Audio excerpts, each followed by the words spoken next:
The Living Daylights is the first Timothy Dalton James Bond movie, and I'm very excited to give you guys my review for this movie.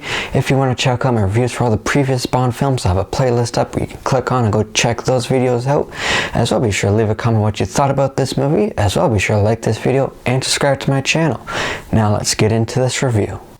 In this film, Bond is sent to investigate a KGB policy to kill all enemy spies and uncovers an arms deal that could potentially have major global ramifications. Now, I really enjoy the Timothy Dalton Bond era. I think he's really underrated as James Bond, and I think both his movies are really underrated. I enjoy both of them, and Living Daylights I think is a great Bond film. It's one that I enjoy more and more every time I watch it. I thought it was a nice switch from the Roger Moore era, especially after A View to a Kill, which if you saw my previous review, I thought it was really dull for a lot of the runtime. This one I thought was a nice change. Not as goofy, it still got some of that James Bond over-the-top moments that we sort of expect, but it's more serious. Timothy Dalton's a very different Bond. He can be very brutal at times, especially in his second film, and I really liked that. I loved his take on it. I know at the time people weren't too big on his take. I think it's because people were just really used to Roger Moore's Bond, and this was quite different. But for me, I like his more seriousness, a bit more gritty. I really enjoy that. And The Living Daylights I thought was a really good start for him. I think it's a great Bond film. The overall story of what's going on I thought was really good for this Bond film, where you got this KGB storyline guy who makes it seem like he's defecting but isn't, and then there's an extra layer of what's going on with the arms deal. I thought it was all very good. I thought there's plenty of fun action in this movie, certainly a step up from A View to a Kill. The opening scene I thought was really good, a lot of exciting action in that. There's a really fun chase sequence in this movie with where they're in their car and they're sort of driving along the ice. That was a lot of fun, and it ended with them sort of tobogganing down the mountain on the cello case. That was definitely a more over-the-top campier moment, but I still thought it was fun and it worked in the movie for me anyway. I thought it was fun. The final battle with the plane and all that, I thought that was really good. There's some really good stunt work in this movie as well. One thing that I really like about Timothy Dalton's Bond is that he can be like the other Bonds in that he's charming and suave at times, but he can also switch and be very brutal, intense, and just like a guy you don't want to mess with. And that's something you don't always get with some of the other Bonds, especially like Roger Moore, who was the Bond before him. That I really like, and you can really see in this scene where he's sort of interrogating General Pushkin.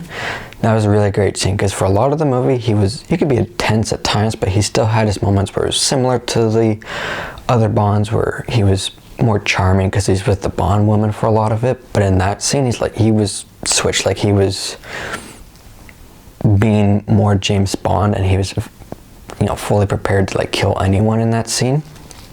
And they go further with that in his next movie, I feel anyway, but that scene I thought was great and really showed what kind of Bond Timothy Dalton's Bond was going to be.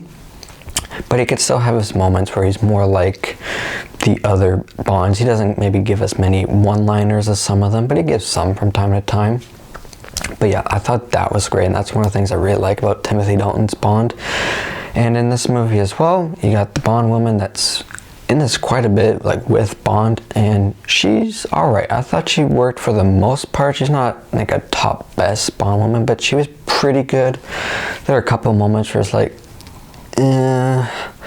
when she was flying the plane for him while he was fighting the henchmen. That was a cool scene, but he comes back after dealing with the henchmen and the bomb.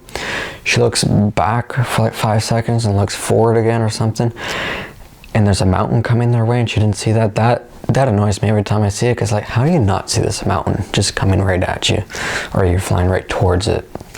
For me, the weakest part of this movie was the villains. While what they were doing I thought was good, that overall story I thought was good and worked for this movie, just the villains themselves are pretty forgettable, pretty flat. One is Brad Whitaker. He's barely in this movie. He's got a few scenes, but he's not very interesting. The other one is the guy who makes it seem like he's defecting, but really isn't. And he was fine. Like, the actor was giving a good performance, but the character himself was just fine. Don't really remember him afterwards. So yeah, the villains I think were the weakest part of this movie, but the story surrounding the villains I thought was good. I thought it was a good Bond storyline. So yeah, that's probably my biggest issue with this movie, was the villains.